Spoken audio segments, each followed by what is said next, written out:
up? John Morgan. Let me give you a sense of place here where I'm at. I'm in Ha Long Bay in Vietnam. I'm on a small little tiny island with no houses on it. Just got dropped off by the tender boat from our tiny little Chinese junk cruise ship. And just climbed up the steps here to the top. There's an entrance to a small cave down back there where I think we're supposed to be having dinner tonight. Anyway, people are on the beach hanging out, kayaking, and I just kind of came up here to explore and decided I wanted to make a little confessions video. You know how they do that in the real world? It's like, I'm just going to sit and look at the camera and confess something to you. I figured it'd be fun to start sharing parts of my journey, my inner journey, as I go on these adventures with my wife. So I spent years, for some of you who don't know, on the road traveling, living out of a backpack, a few years. And in that time I got really adept at noticing what's coming up in my heart, what my heart is calling me to do, and following that bliss, as Joseph Campbell say, follow your bliss.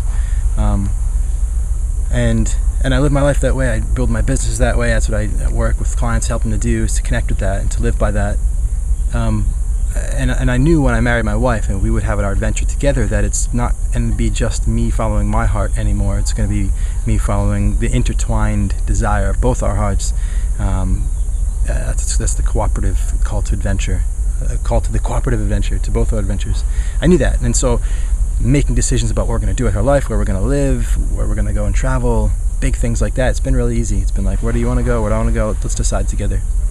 And I thought I had it nailed until we've come out on this adventure, and even just in the first week it's become really obvious that, especially when I'm traveling, it's like my heart is like, I want to go do this, I want to go this way, I want to feel that, I want to experience that. Little things, like today we're on the kayak coming to shore and I wanted to go straight and beach it right here, but she was like, no, there's too many rocks, we need to go over where everybody else is beaching. I was like, no, I want to go here, and I just felt tension inside me. I was like, no, I can't go where I want to go, this is our adventure, I want to go and lead this adventure. And it was like, there's all these tiny little subtle petty things that I'm noticing, my heart be like, oh, this is your way and now you can't go that way, that's not okay, that's stupid. And every time I bring attention and awareness to that, I chill out, it dissolves, it gets a little better, it gets a little easier, and I'm bringing that awareness about an integrated desire, following that path deeper and deeper into me. But it's a practice, so I'm not there yet by far. But the reason also that I wanted to share is it kind of had me thinking about what I did inadvertently, which I didn't realize, is as I was learning to follow my bliss, the my part is a bug. The my part was unconscious, and it was becoming that the bliss that I was experiencing, the heart desire, I was identifying with it.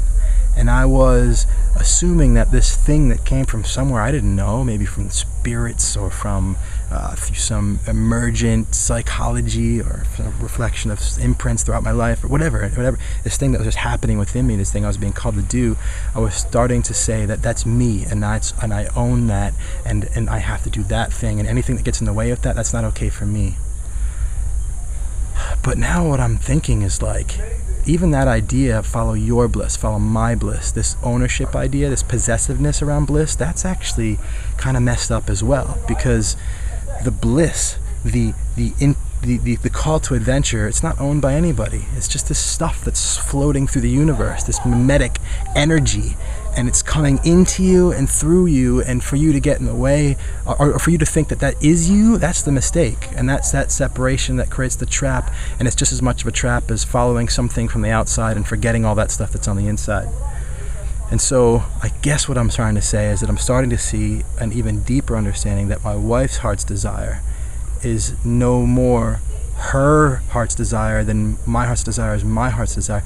This my and her, your thing, it's not true. There's just this potential for love and creation flowing through the world, coming into human beings, manifesting as the experience of desire, and then us having the agency, the will to either follow that or not. And so whether I'm following mine or hers or anyone's in any moment, as long as I am following that current of love, that impulse for creation, as long as I'm doing that, then I am in the flow. And I think it can only feel that way when we see and remember our connectedness, and we're not deluded by separation, by being associated with our fears, or by being in a place where we identify and think that the thing that we're desiring is us. It is us. And I think that's my mistake, is that I was thinking the thing that I wanted was me, and if I wasn't following that thing, then I wasn't being me. And if I can't be me, that's not okay. So anyway, there's my confession. Welcome to Halong Bay, and I'll talk to you soon. Much love.